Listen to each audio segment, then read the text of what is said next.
Hey everyone, and welcome to the LiveProud podcast, powered by Evil Geniuses, a podcast where we will discuss important topics that impact esports and gaming day in and day out. Every episode, you'll get a chance to hear the thoughts, perspectives, and opinions from some of your favorite gamers, celebrities, and influencers.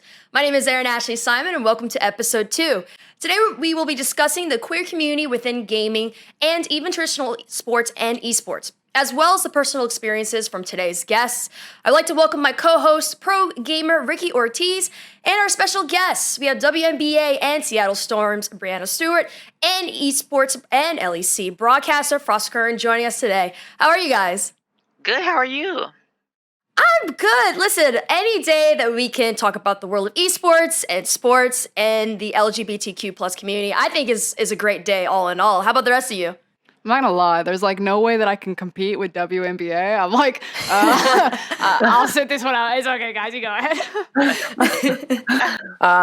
I'm happy to be here. I'm excited for the conversation. Yeah, so let's get right into it. I want to first start off with, I feel like this is the most important thing to start with is the moment that you guys came out and revealed your orientation. What was that moment like for you? And can you guys tell us your stories when it pertains to that? Ricky, would you like to start first? Yeah, of course. As you guys know, I am a transgender female. But initially, I actually have two coming out stories because when I was younger, I didn't quite really know what being transgender was. I just thought I was a very effeminate gay male. So I eventually came out as being gay when I was around 15 years old. And I would say my coming out story wasn't the most ideal because I didn't really get to come out on my terms per se. It was a very healthy experience still. I was actually going over to a friend's house to play some fighting games to practice for an upcoming tournament that we were having. And on the way to my friend's house, one of my friends who was driving us basically was curious and asked me because he said he had a feeling that he thought I was gay, and so he just asked me straight up. And at the time, I was extremely nervous, but I definitely told him that at the time I identified as gay. But it also felt good because it felt like that it was kind of like a weight was lifted off my shoulders and somebody had already knew, and it kind of like lightened the load. So that was my first experience with coming out as gay. But I would say coming out as transgender, I feel was much harder for me because it was something I dealt with for many, many years. I dealt with it for almost 15 years and kind of fighting with myself, going back and forth if I want to come out or not, because I felt just coming out in general is so nerve-wracking and so scary that I kind of just didn't want to experience that again. So it was very scary for me, and I went throughout the years at being extremely depressed until I was actually 29, and I got to a breaking point where there was nothing else that I can really think about. The only thing I could think about is the fact that I was trans and the fact that I need to come out, but I can't come out because I'm so nervous and scared about it. There came a point where I kind of wanted to harm myself until I reached a breaking point where I just couldn't take it anymore, and I was thinking about it at events, and I wasn't performing my best, and I was at home, and I talked to my best friend, whose name is Abelina, and I just came out to her and told her, look, I'm transgender. I'm not a gay male. I've never felt like right being a male. I've always felt this way. I'm just scared to come out, and I'm just want to let somebody know finally live my truth. And that was pretty much my first experience with coming out as trans, and I just felt a great weight lifted off my shoulders, and it was just an amazing experience, an amazing feeling, and I had so much support from all my friends and family, and it was just great for me. I mean, like, that's always like, the question itself is such a hard question to even like tiptoe. I kind of like laughed immediately when you like put it up because, you know, you have stories like Ricky right there where it's just like, it can always be like such a dark period of time's life or people's lives. For sure. And it's like, hopefully everyone comes out the other side of it and feels like much happier. I love the phrase that you use, Ricky, when you're talking about like being true to yourself, because I think that is like so important. A similar story though, you know, the sentiment of, didn't say anything for a really long time. Basically, it was my parent who straight up asked me. And I'm curious, like, kind of why you felt that it was your friend who asked you. Because I always felt from a perspective of, like, being I guess, like, dunked in a bunch of shame. Like, my mother at the time was, like, quite liberal. I lived in a progressive state. There shouldn't have been any barriers to, some people's backgrounds. Like, I didn't grow up in the South or anything like that, or, like, a fairly religious or, like, hyper-conservative family. But even then, just, like, through natural osmosis of existing in space, I just could never say it really out loud for a long time. So it was my mother who asked me when I was about 17 years old if I was gay, and I had known since I was probably around 13 years old, and I couldn't even answer her or say it out loud. I could only, like, nod, and then she asked if she could tell my father for me, and I said yes, and then I just didn't talk about it for probably, I'm gonna say, like, 7 to 10 years, like, just kind of, like, continued to live my own life. Talked about it more with, like, my friends because it was a different relationship, but yeah, I always hear, like, this reoccurring thread when people do talk about their coming out stories of just this idea of, like, people approaching them and asking them as opposed to them coming forward.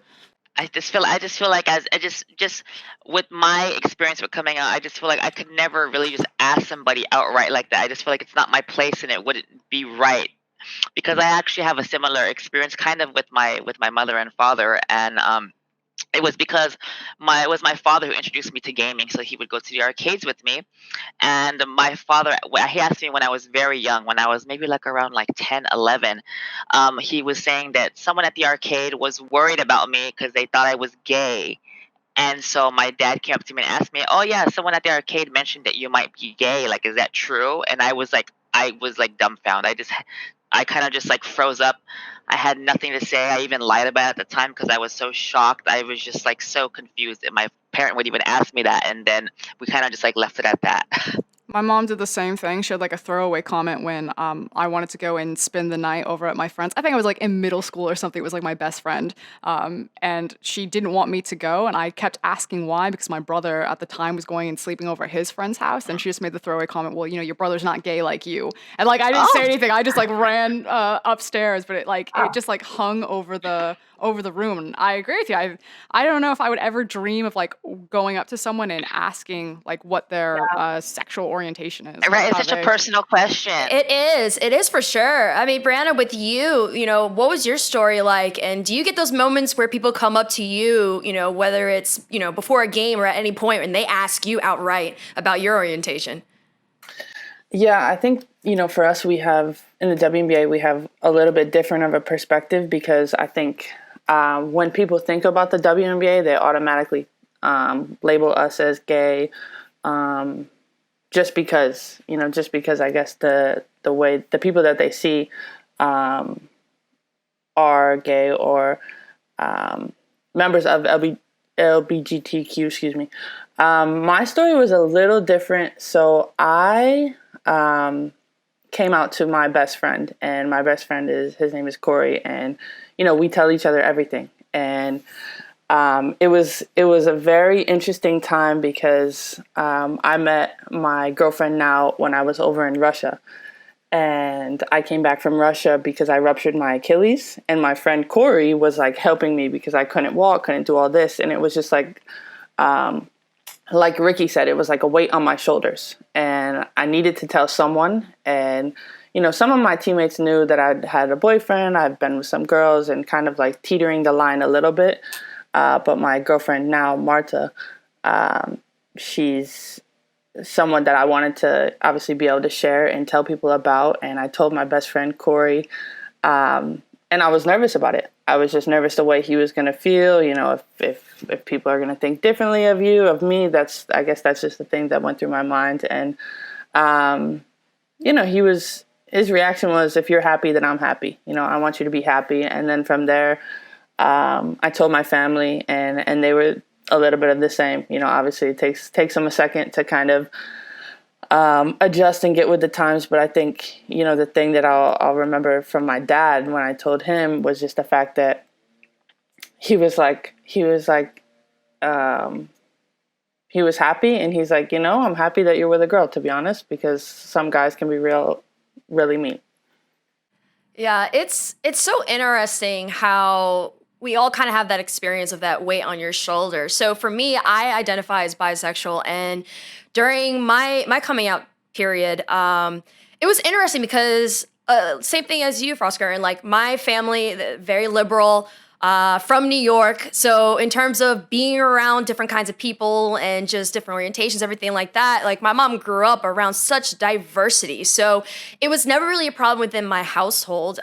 It was just more so that I just, on the outside, I went to a religious school, and it was back during that time where, if you were Catholic or Christian, and a lot of people were taught that, like, it's a sin and you're going to hell and all that stuff. And now a lot of the people that I grew up with, they're more open-minded and they're more accepting. But when I was in middle school and high school, it wasn't really quite like that. And so, but I also feel like because I also dated men, I did feel there was a little bit of weight on the shoulders of like being able to tell my friends and family, but I also was able to not have to say anything just because if I dated a guy, I felt like I didn't really have to say anything. And it wasn't until later on in my life that it was more so of I kind of had like two or multiple coming out moments. I feel like we kind of have those where it's like you come out to your parents and your friends and then other people, but I had a personal coming out and then I had a professional coming out in the sense that I felt like it was in January of this year.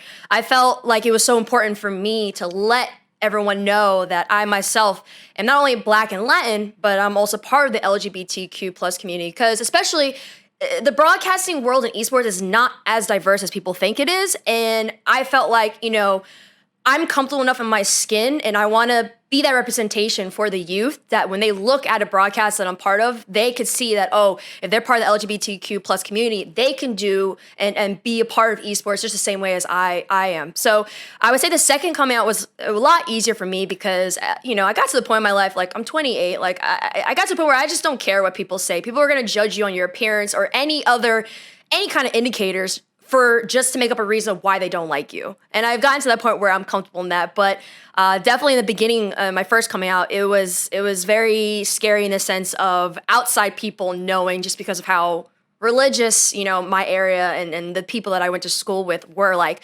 But I think that part of that process too is finding people within the community to help support you, to talk to, and just finding that sense of togetherness. For you guys, when did you first find, whether it's a group or a person or a friend within the queer community who, whether it's helping you or just for you guys to connect? What was that moment like? Breanna, we will start with you first. I'll touch back on the WNBA, and I think that finding that person under the queer community to kind of, be there for when I had questions or just talking about things was just my teammates, and that can start back in college. I went to the University of Connecticut, and, I find that in women's basketball, there's a lot of different types of people, and we represent a huge group. So starting with my teammates when I was at UConn, obviously, some had boyfriends, some had girlfriends, some had both. And just talking about experiences, talking about feelings, and then going forward into the WNBA. And, the situation is still the same. Some have husbands, some have wives, but equally, everybody sticks up for one another. And I think, at the professional level, people are louder about, who they're with and what they believe in and how they feel. And I think that, going off of what you said, Erin, it's super important. And we're at this point, I want to live my life the way I want to live it. And I don't care if anybody likes it or dislikes it. In a world of social media, not everybody likes everything we do. And just really being comfortable in my own skin. Breanna, do you find there's like an advantage almost in being in like the WNBA? Because if you compare it to like traditional, like the NBA or the NFL, like to be a gay player or even an openly gay player would be like career suicide for a lot of those guys over there. Do you think it's just kind of like you said earlier, it's like the accepted norm that it's safer, or do you still feel that there's like a lot of fear within like the industry to not come forward? I think it's more so the accepted norm. I think some people are still, hesitant to talk about it or hesitant to do it. But, when you see people, for example, Sue Bird and Megan Rapinoe are together. And you see other people who have, sidebar. I'm in the WNBA bubble right now, so I'm in the bubble where we're going to start our season this weekend. But we have people here who have, their wives are here with their children. And it's normal, it's not anything. It's like, oh, who's that? And who's that with another girl? But for sure, it's more widely accepted in the WNBA. Just to pick up off of Erin, obviously in esports, it's not necessarily as diverse as you'd think we would be for being kind of the next chapter, if you will, of the sports frontier. As in terms of community, I don't know. I think I'm honestly still trying to find a true community or a queer community or space in esports. I found it personally quite hostile. In terms of my personal life versus professional, that's much easier. I went to Sydney, Australia, I think when I first started my professional career, so I think it was right place, right time. I think I was, 22 to 25, that age range where you're still young enough to make really stupid decisions and not have it mess up your entire life, but have enough resources that you can really take yourself for a ride. And the Sydney queer scene is explosive. So I felt I was really closeted for a really long time. And then as I was becoming an adult and growing up, I landed right in Mardi Gras in Sydney and was experimenting all over the board with gender presentation and learning how to date. That's the other thing. I feel so many queer individuals that I talk about, because I don't know about you guys, I couldn't date in high school quite safely. I had a girlfriend in high school, but that was very much you don't get the traditional butterflies in your stomach, whatever, walking up and asking the person on a date or whoever you want, or flirting. So it feels you go to a gay bar or a gay club and you look around at all of these 25 to 30-year-old individuals who act 12 to 15-year-olds in terms of their dating experience. It's quite funny to watch. Ricki, for you, how's your experience been with finding community within esports and FGC, or even outside as well? With me, I actually just I really with my experience, I actually didn't find a community in the FGC or esports for an extremely long time. So after I came out, of course, all my friends knew that at the time early on I was gay, but I didn't. All my friends, as you guys know, the FGC is a very cisgender male heteronormative community, especially in the earlier days. So all my friends were pretty much straight. So I had no one to really relate to in that sense.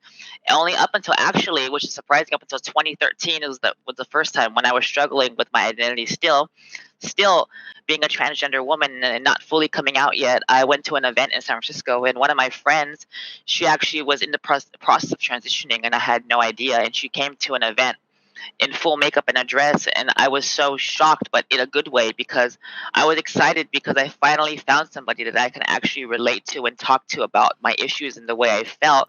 That she was actually the one that kind of I attribute to helping me transition, helping me feel comfortable with myself, and helping me tell everybody that I was actually indeed trans.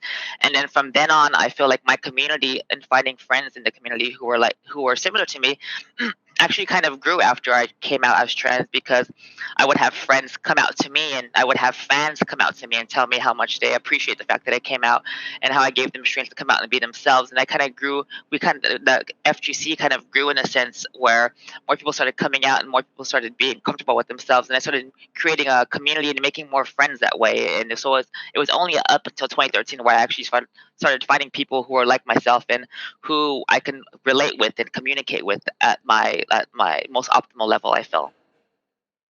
That's really interesting how, for as expansive and growing that esports is, and even the progressive actions that we've seen, even in traditional sports, there's still some people that can't find people like themselves or develop a sense of community. And it's it feels weird. It's you have to publicly let people know about your orientation in order to even find other people who may quietly message you and be I'm gay too, or I'm trans too. And what do you guys think that it's going to take to create more of that sustainable and more widely known sense of community, whether it's within traditional sports or within esports? I mean, I think the easiest and gut reaction answer is representation. That whole quote, you can't be what you can't see. And so if people, like you're saying, it's visibility. As soon as you see someone, or the rainbow signal or whatever it is, goes up, and then suddenly people flock to it. But especially in esports, and I'm sure also probably carries over in traditional sports, until it's like normalized on a much larger scale, it will slowly leak down into our specific communities. And Breanna, for you, like you mentioned before, people have this notion that they assume that, certain WNBA players are gay themselves. And so for you, what's kind of like the opposite of, action that's needed for the WNBA, or just in general to create that further sense of community? I know that WNBA has been doing a great job with getting involved with initiatives to allow people to be themselves and to honor and to celebrate everyone's differences. But what do you think is going to create more of that sustainable sense of community with the players, or even outside when it comes to the LGBTQ plus community? I think, it's the same type of things. I think it's, we see where it's like, be you. You see a lot of people say be you. And I think that, something so simple is something that is what we need to continue to do, especially being, we're all old enough to kind of know who we are and how to be genuine, and also don't put on a front for anybody else. And, show the people and show the kids that are looking up to us, or the other people that look at us as role models, who we are and what we stand up for. And I think one thing I know is the WNBA continually has our back. And obviously, anytime we're in the sports world, and I'm not sure, but I feel like it's probably the same for the esports world. Men's and women's are looked at differently. Because we play women's basketball, we're automatically at a disadvantage. And then, for people to come and have the stereotype that all of us are gay, or whatever the case may be, it's putting us kind of in a bad position where people are more unwilling to speak up on how they really feel and identify as. Yeah, it's crazy how people make judgment just based off of, like you said, playing the WNBA, or even like Frost. I don't know if you get this, but I know people that just make an assumption off, like based on my orientation, off of just what I look like. The fact that I have short hair, they automatically are like, oh, you're a lesbian. And I'm like, but if I had longer hair, you wouldn't be saying that. And so within esports, for Frost and Ricki, like, what are some of the things that you guys encountered when it came to the stereotypes based off of you guys being part of the queer community? And, what have you guys been doing personally to kind of educate people, to have them understand more? Or maybe is it just you guys being you, and for all the trolls and whatever, you're just like, bye, Felicia? Like, is it kind of like that, or? I feel like it's pretty much that you pretty much hit the nail on the head with that. I pretty much feel like it's me just being me. Of course, I get the old stereotype of girls are not good at games, or I would get that when I first started to transition. I would get the whole like, oh well, so if Ricki's gonna transition to being a woman now, like, is she even gonna be good at games anymore? And I feel like it's just a silly thing to ask, because me transitioning doesn't change who I am as a person. And there's plenty of women who are good in video games and who compete in esports at a high level. I think it's so silly that stereotype exists there. And what I do to combat that is I just play my best, and I just don't listen to people like that. And I just show them that, look, girls can play games just as good as guys. It doesn't matter. Like, being good at something doesn't have a gender. Like, you can be good at something as long as you have heart and you put your mind to it. That's really all it takes. And I feel like that's the most important thing to relate to people. And Frost, what about you? I mean, you are you are on the biggest stage when it comes to the League of Legends competitive scene, the biggest esports out there. Like, how are you able to handle and deal with these stereotypes, especially when you're broadcasting?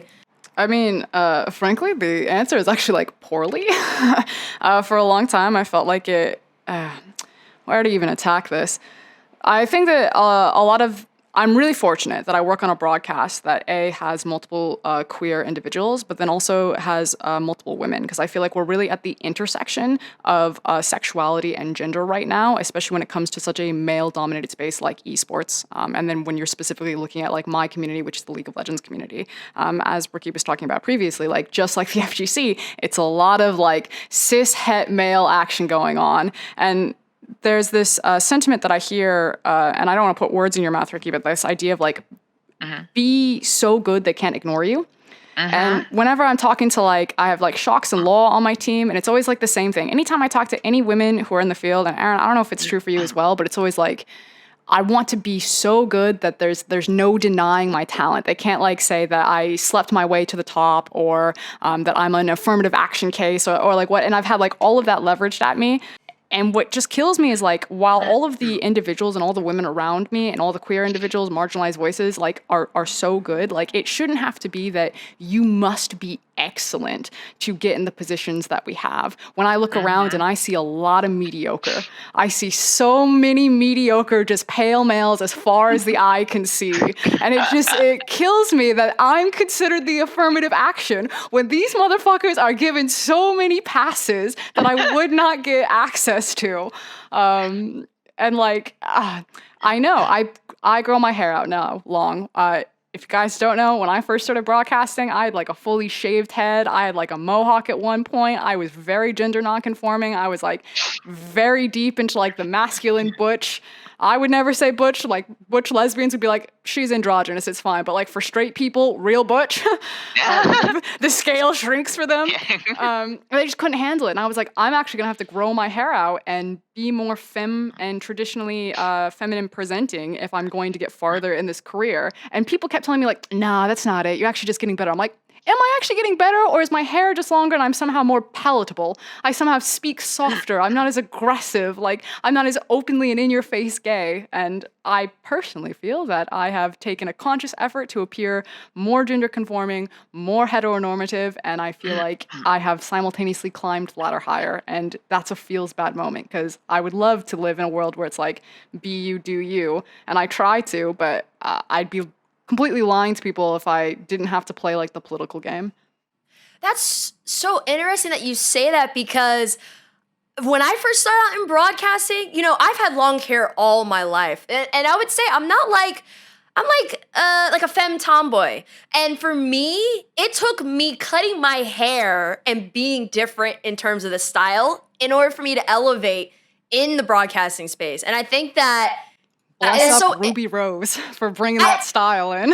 Yeah. And it's so interesting how, especially like when you're on the front stage or even broadcasting or even in sports, like we all have to play, I hate to say it, play the game in order to get to the point where we're established. And then when we're established, it's like, okay, we can be ourselves.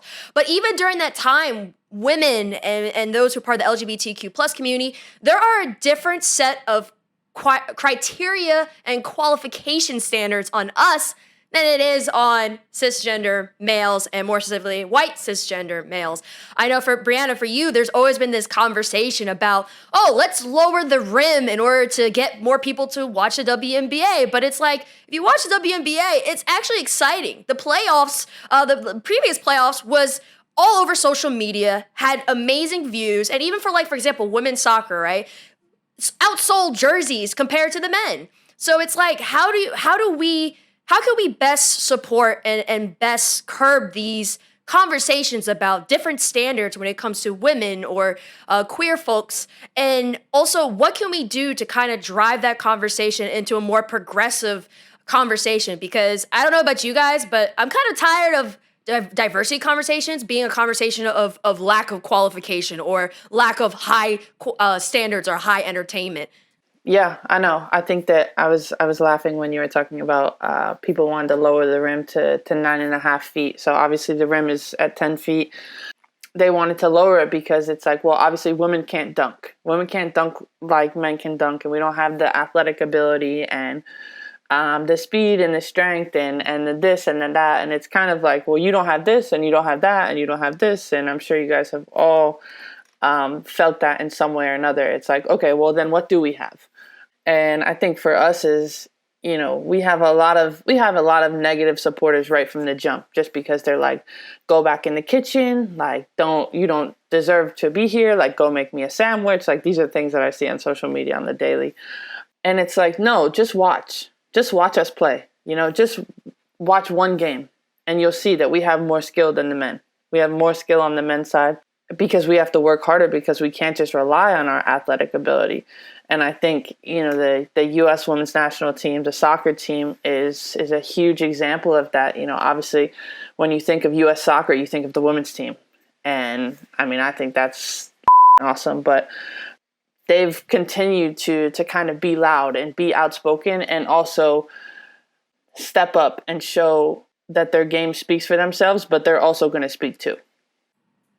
Yeah, and it's amazing that we're seeing that within traditional sports, but for esports, Ricki and Frost, like where could we see that potentially, like the increased support within support for queer folks, and it's also support for women within this space. I feel like it's been getting better, but it's also hard because there's such toxicity with anonymous accounts, and there's also kind of like this bro culture that we have in esports as well. And so where could we see potentially expanding the support and pushing for more diversity and inclusion within the esports space?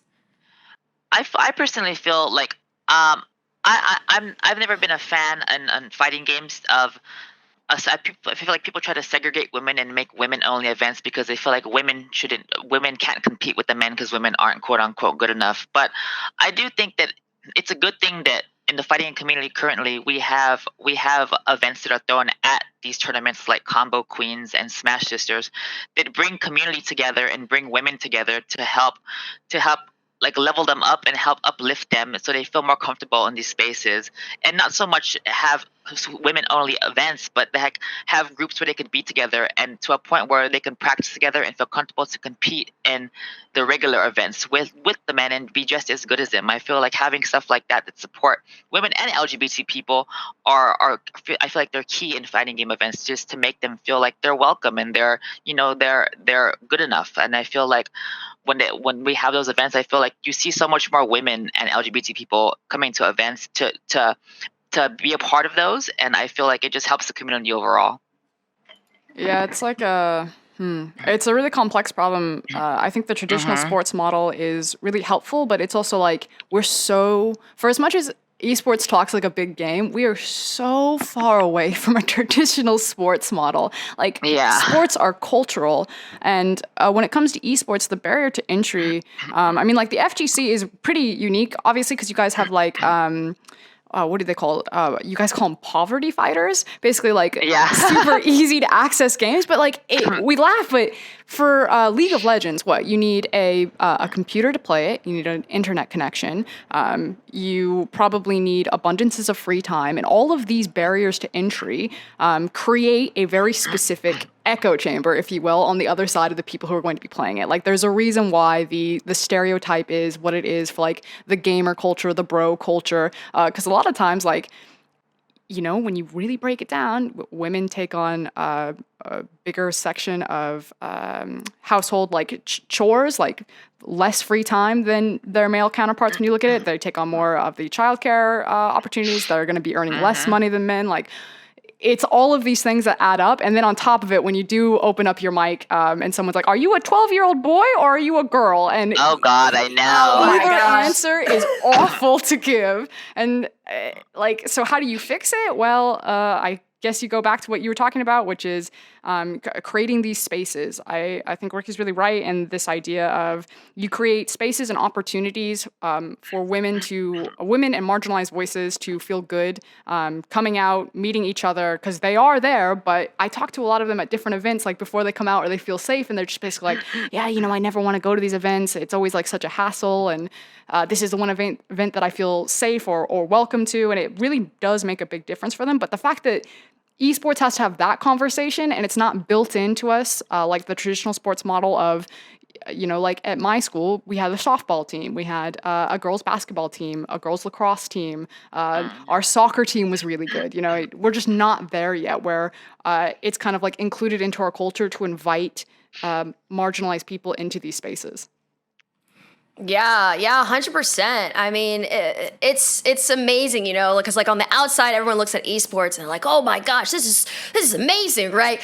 But we have so much we have to fix. Like even on a foundational level, it's not even set across the board for various different leagues and various different development structures within the scene, like you were saying, Froskurinn. And I'm curious to see how that will help when more people from different backgrounds can come into this space, and how that will help with the perceptions of people's perceptions of queer folks or women or anything like that.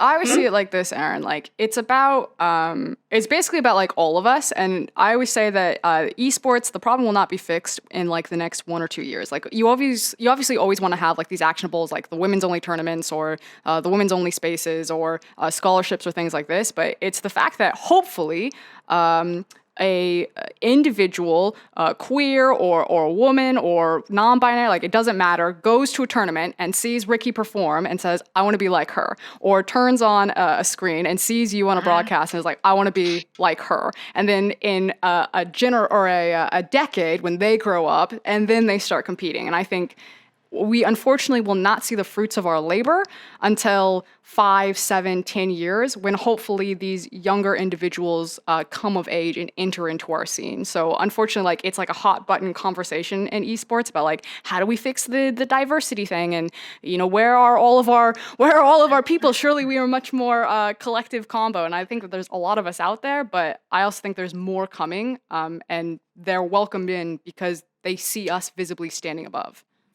Yeah, and part of that too is that, people do want to fix the diversity issue, but also it's an uncomfortable position too for some of us, because it's like they'll be like, "Oh, I know someone who is part of the queer community. Oh, I know someone who's Black. Oh, I know a woman.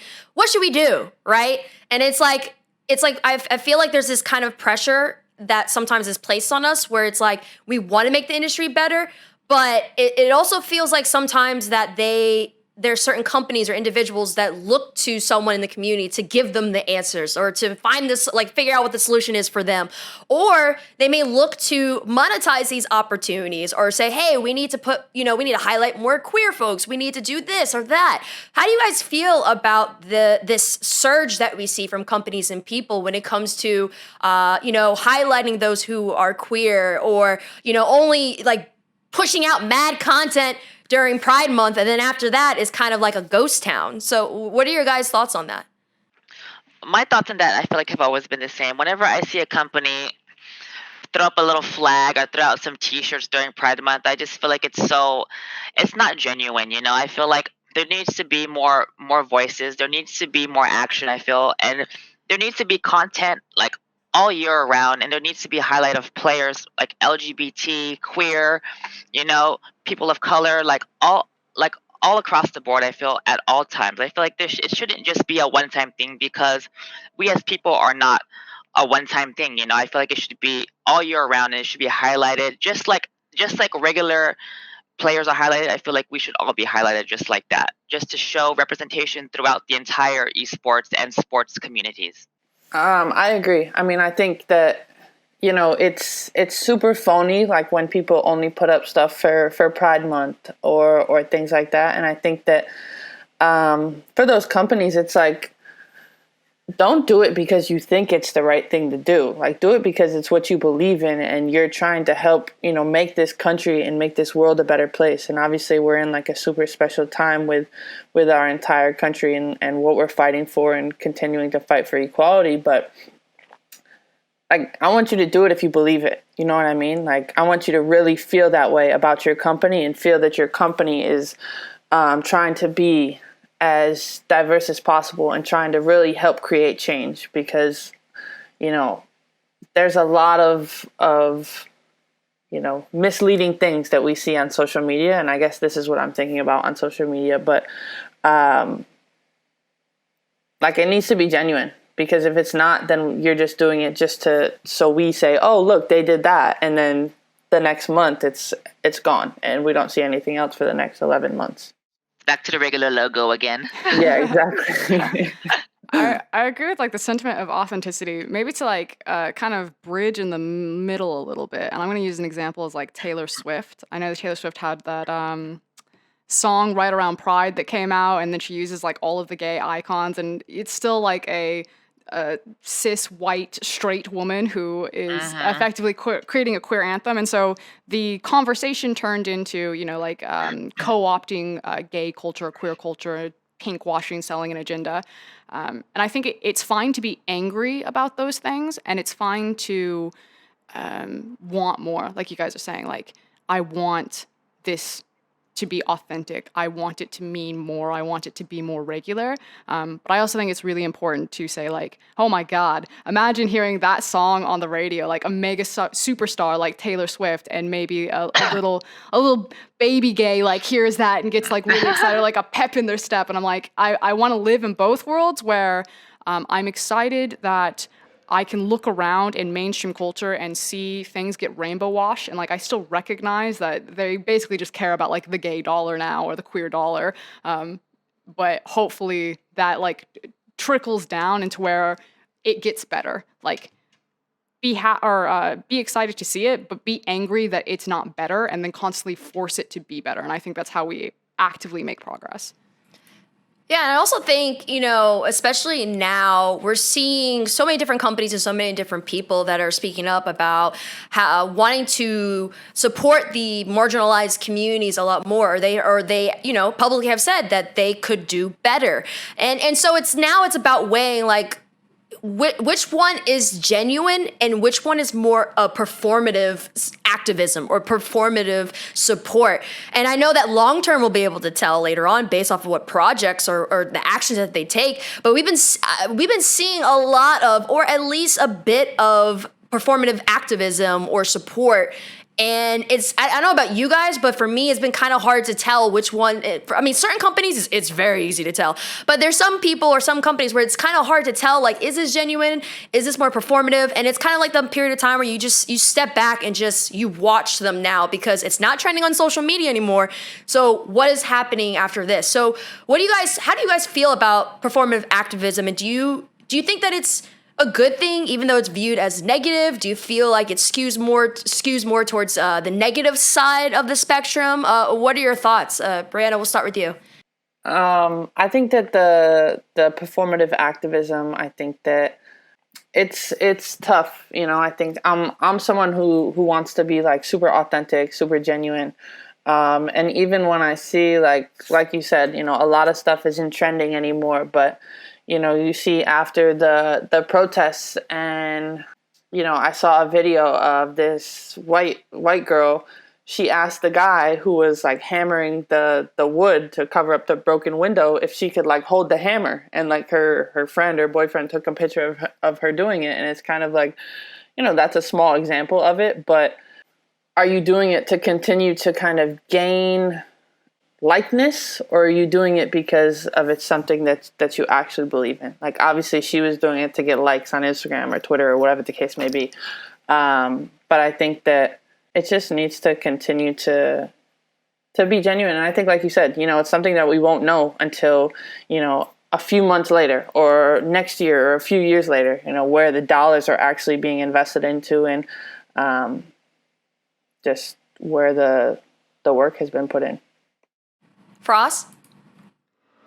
I think, like, amidst the BLM protests, that it's been like a pretty obvious example of showing up when it's convenient for white people, versus like fixing our shit to begin with. So I won't even like try to broach conversation, but it like feeds directly in, even though we're talking about like queer issues. I don't know. There's like, in the grand scheme of things, I sit on a podium of privilege of being white and wealthy and gender conforming. So like, if the things that people would have judged me for in the past of being like visibly queer, I'm able to, what's the word I'm looking for? Like, hide or blend in now.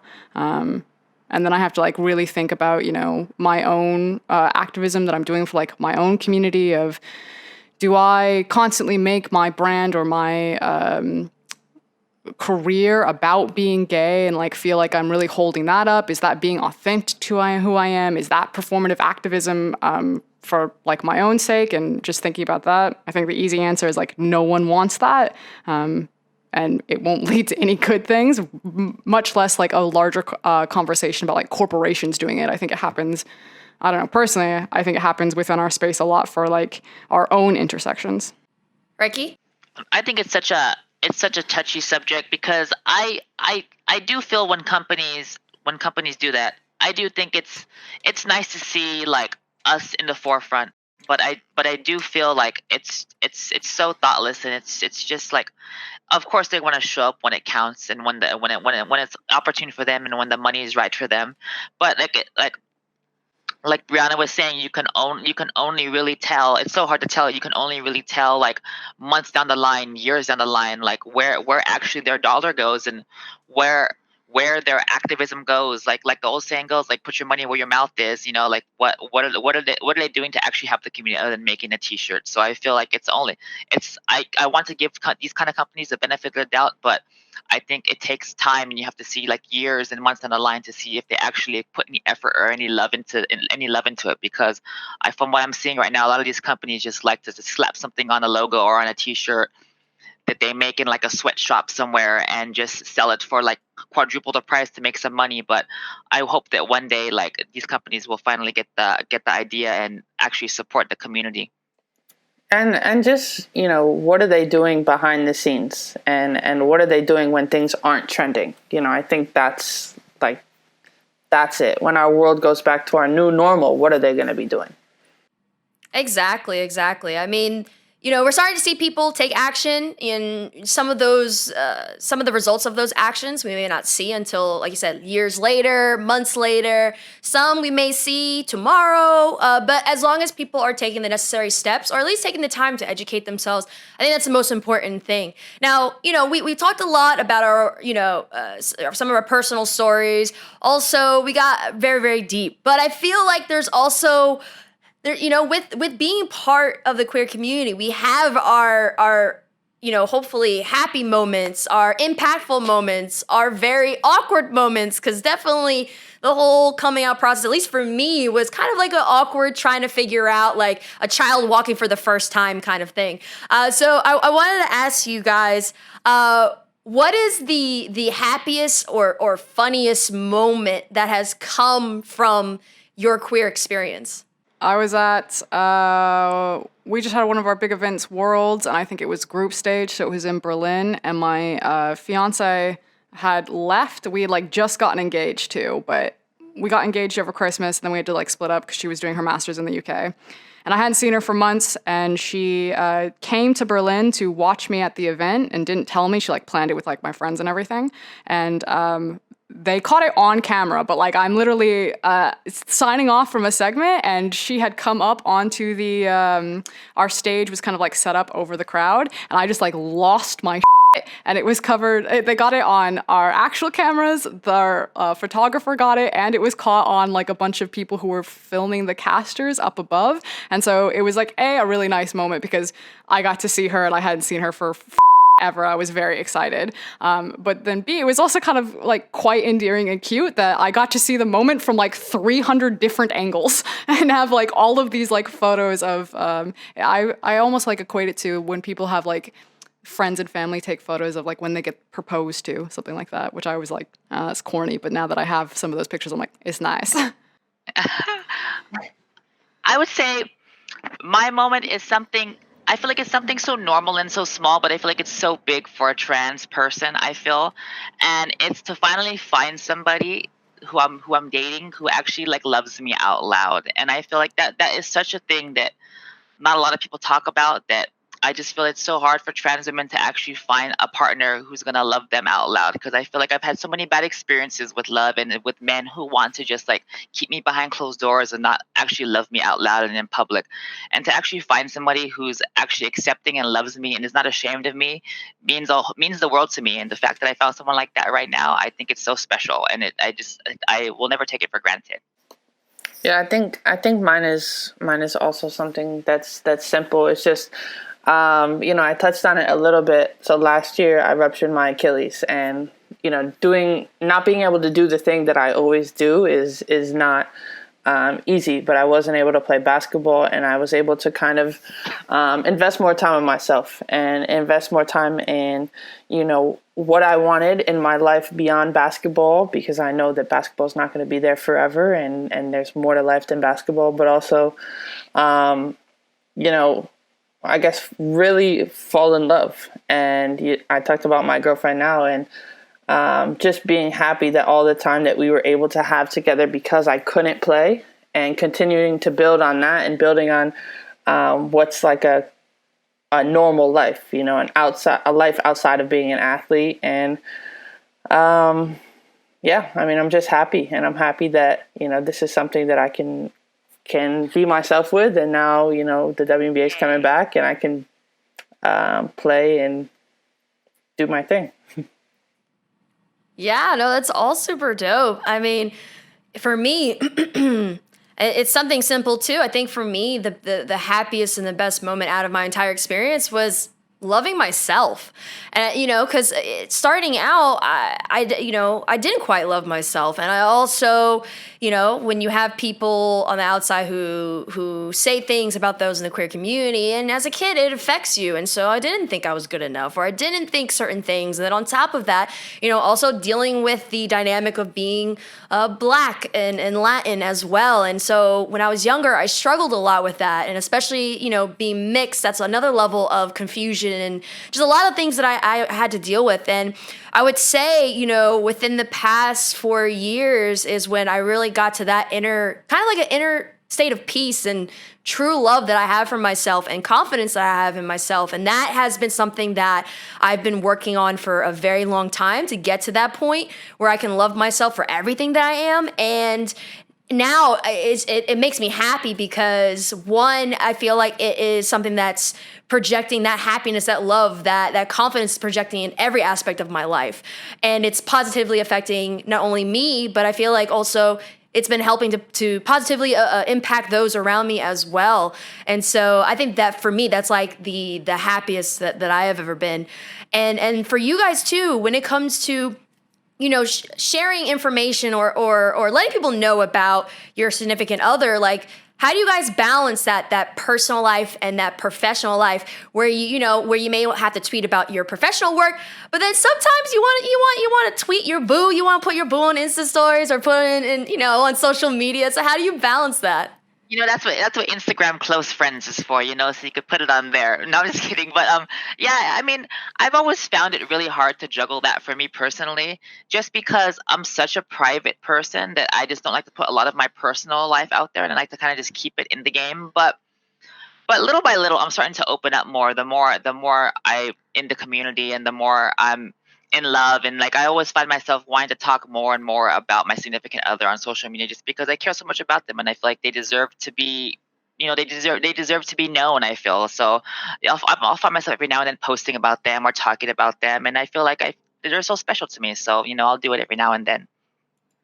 I feel like there's no separation between personal and professional in esports. I feel like I work like ridiculous amounts of hours, and all of my community is like all online. And so I definitely should have thought ahead, and I should have like separated the two and had like a private like Twitter and Instagram account, but I don't. It's all just like merged into one. So you get like a really accurate like sampling of who I am via social media, which has gotten progressively more dangerous and more obnoxious like as it continues to grow to like this faceless monster. But yeah, my partner's like all just like smattered all over the Yes.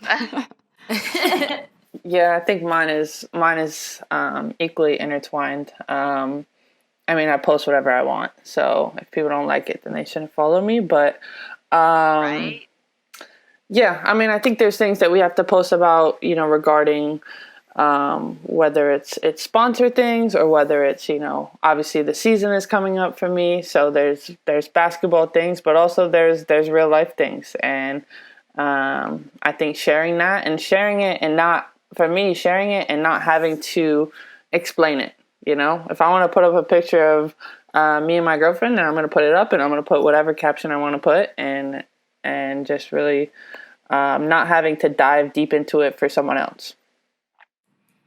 Yeah, and at the end of the day, like it's your platform, right? Like, you know, for me, for social media, I'm very I'm very aware of who my audience is. I'm very aware of who my followers are, and sometimes I do want to post, you know, about a significant other, or maybe I don't want as much because I want to protect them from some of the like sugar daddy DMs, sugar mama DMs, and these weird stuff that I get. It's like that balance of like you want to show them off, you want to show that you love them, but then also you understand like you get some weird stuff on social media as really well. Taking selfies with them, you're like, honey, put the feet away. You can't put feet on the internet right now. Right. Right, all the time. Like, they don't know how many messages I get on social media about, because I love to post about fashion and just things that I love, and people will always tweet me or DM me saying like, oh, like, I feel like I want to unfollow you now because all you do is talk about clothes now and you don't talk about fighting games lately. And it's like, you know, it's like,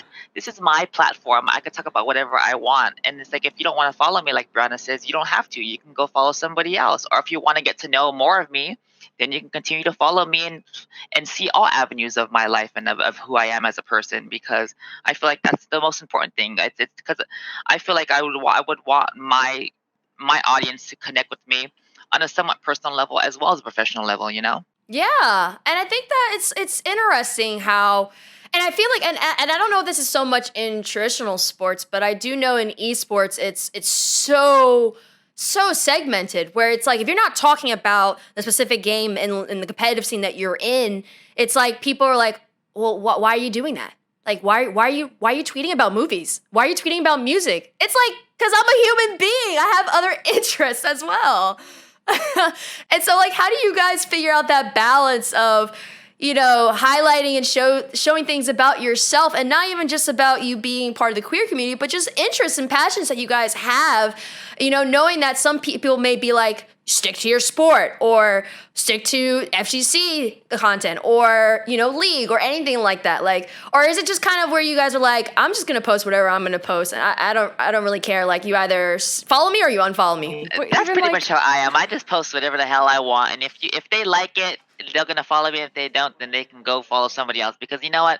It's not that big of a deal to me. I just like, I mean, because I feel like I also want social media to be fun for me as well. As hectic and stressful as it can be, and as crazy and chaotic as it can be, like I want to find some salvation in it, and I want to find some fun in it. And it's like that's the only way I'm going to be able to find some kind of fun in it, is if I involve all my interests in it, and not just my career as a completely, you know. Even just like that voice that you were using there, you're like, stick to your sport, keep politics out of video game. It's like, we all know, like, we get so many of the bull comment, and I personally always feel that, like, depending on how much, like, that I'm done with, like, some days I just wake up and I'm like, I cannot deal with the amount of bullshit that is going to come my way. And you could just see those days when I just, like, snap and there's, like, 6 tweets that just, like, fly off. And it's like some days I'm like much more, okay, this is really bothering me, but I have, like, you know, sponsorship obligations, so I'm gonna tweet about this bullshit and, like, ship it. Hey, sometimes we all need that moment where we just gotta be like, nah, like, and it's crazy for, you know, Breanna, the WNBA players. I've been seeing so many of them speaking up. I mean, we've obviously, athletes traditionally have been speaking up about so many different things, like social issues and etc. But I feel like the WNBA players have been speaking up a whole lot more, especially like with the likes of like T Cloud. So for you, get it, like, girls. Yeah, like, do you feel like you guys, or even yourself as an individual, are at a point where you're just tired of the nonsense? You're like, I'm just gonna speak up and I'm gonna say what I have to say, and I'm just gonna be me, and we're gonna keep it pushing. Yeah, absolutely. I think that the WNBA has been at the forefront of most social issues, going back years, unfortunately. And I think, you know, once again, we're here at the forefront. We're continuing to kind of do what we can to really create and promote change. And I think it's, you know, it's at the point, you know, you brought up Natasha Cloud, and she put something in the Players Tribune article that I bring up a lot. And it's kind of like, you know, when I was younger and when I thought about 2020, I thought about flying cars. You know, you think about that one cartoon on Cartoon Network. and we still have to deal with the other that's going on in our country. Whereas like we should be having flying cars. And it's like, now we're gonna speak up, and if we have to be louder, we'll be louder. But doing things to make our country and our world a better place. And I think it's beyond basketball, it's beyond sports. And now it's just, what's the right thing to do. Yeah, I mean, it's so important that we speak up about important matters, but also sometimes we could just speak up and say, like, for example, I still to this day don't understand Crocs. That's just something I never will understand why people wear it. I feel like tweeting about it. I'm going to tweet about how I don't like Crocs. People like Crocs. Hey, kudos to them, but nah. Hospitality industry, like, there's nothing better than just putting that on your feet. But what about, so what's the difference between that and a slipper? Can you just put on slippers? It's got holes. It's waterproof. There's like you don't want to mess up your slippers. I think you need to get Crocs, and then you have to like figure it out. Like you have to see, man, I don't know about that. We'll see. I don't know if I want to venture down that avenue. Yes, Ricki's with me on this. Yes. But it's cool that we can be like this, where of course you have to have that professional balance, but I feel like just from my understanding of just conversation with you guys, it's like also at the end of the day we just want to be ourselves. So we want to talk about that, or if we want to talk about chocolate ice cream, like we're gonna go talk about chocolate ice cream. But that was a random thing I selected, but I'm actually curious because I viewed you guys on social media and your professional careers, and I've seen obviously what social media and the broadcast world have shown. But what's one thing about you that no one knows about, not even your followers know about? What's that one fact or one thing about you that no one knows? Frost, I'm gonna go with you first. Am I on a dating show or am I on? It's a fun question. Just something no one knows about me. I don't know. I feel like I'm like a really blunt, like this is the problem with me and like why I was stunted in my career for so long is that when people ask me questions, I'm just like really blunt. So I feel like everyone knows everything about me. I don't know. I play instruments. That's the boring answer. I enjoy pina coladas and long walks on beaches and rain and play the guitar. Please call me. Mine is I briefly mentioned it one time on social media, and I don't even think it was on Instagram. It wasn't even on Twitter. Is that lately I've been really into gardening, and I have my own little garden in my backyard. That's I've been so planting much like better. fruits and vegetables and tomatoes and all kinds of peppers and stuff. Do you got like the herb action? Yes, I have all kinds of herbs back so there. jealous. I'll even take a picture and show you guys, but like it is thriving back there, and I never really talk about it at all, like literally ever. And like that's definitely something that people like don't know about me, because I was like, you know what, it's quarantine right now. I need something to do. I need a new hobby, so I picked up gardening and I picked up working out. That's awesome. Brianna, what about you? Yeah, I mean, you should have asked like what hobbies did we pick up during quarantine. I was doing some puzzles. I was working out. I got a Peloton. Loved the Peloton. I mean, I tried to plant some flowers. I'm not in Seattle anymore, but I think that they had potential. But yeah, I mean, I think people know a lot about me. That's it. I don't know. You guys are so wholesome. I put like 300 hours into Animal Crossing and like just built out like a Disneyland. Like I was an absolute degenerate for the 4 months of COVID. I mean, I have played non-fighting games because I always joke around with my community and tell everybody that I'm not a true gamer, that I'm a fighting gamer, because I'm terrible at all games that are not fighting games, and I rarely ever play other games that are fighting games. But since the quarantine, I've been playing all kinds of like random non-fighting games, and I feel like even if I were to tell my community now that I play other games, they probably wouldn't believe me. I mean, I started playing video games too, so I just want to say I'm not anywhere near any of your guys' level, but I'm off. I don't even know. Yeah, I don't know. I brought the PlayStation here, and I've been trying to play I don't even know. Call of Duty, I think. I'm just Yes. trying to figure it out. Hey, Yeah, yes. Did you just Lately, I've comment been soft? playing. You're like, I don't even play games, just playing some Call of Duty. And I'm Yeah. like, Jesus. Listen. I get killed every time. I get smoked. And I've been juggling Final Fantasy VII Remake. I've been juggling Last of Us 1 Yes. and Last of Us 2 and Yes. Ghost of Tsushima, all 4 at the same time. Oh my gosh. Wow. Yeah, I'm still trying to get someone to play Overcooked with me. No. Yes, Overcooked is I love Overcooked because it's just like, for as simple as it is, it's so complex, and it takes, honestly, it's more chaotic to play that than it is like COD or anything else. And I just want to have a few friends who would play with me on that. And during quarantine, I've actually been taking tutoring lessons to learn Korean and getting better at Spanish. I'm doing it at the same time. I don't know if it's gonna work well, but we'll figure it out eventually.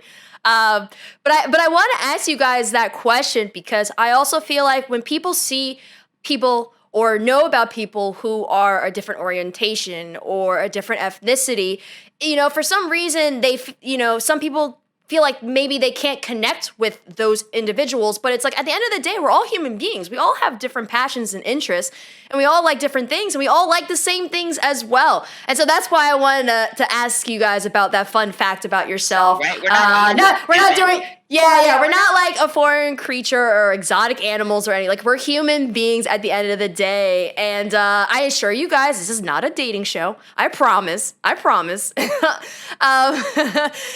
I wanna, end off or on a question or two. Who is someone within the queer community that you either look up to, or who's doing amazing things, whether it's career-wise, content-wise, that you guys would like to shed a light on? I would definitely like to pick my teammate Sonic Fox. I think he's a great example of somebody who uses a platform for a great cause and is always talking about being queer and about being non-binary and about being a furry. And I think it's awesome to use this platform to try to promote goodness and to promote inclusivity. Man, you took mine.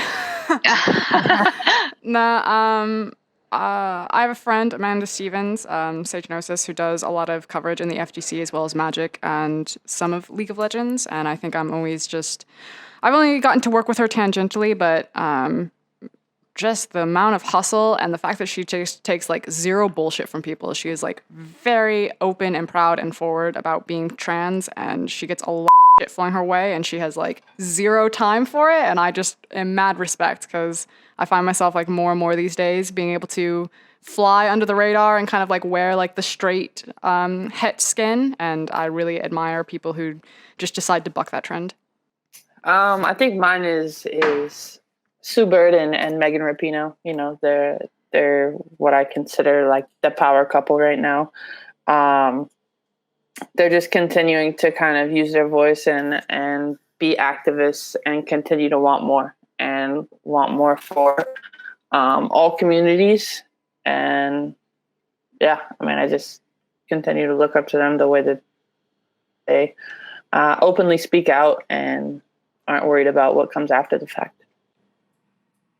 Love all of your answers. And my answer is you guys. I think it's awesome. It was a damn show.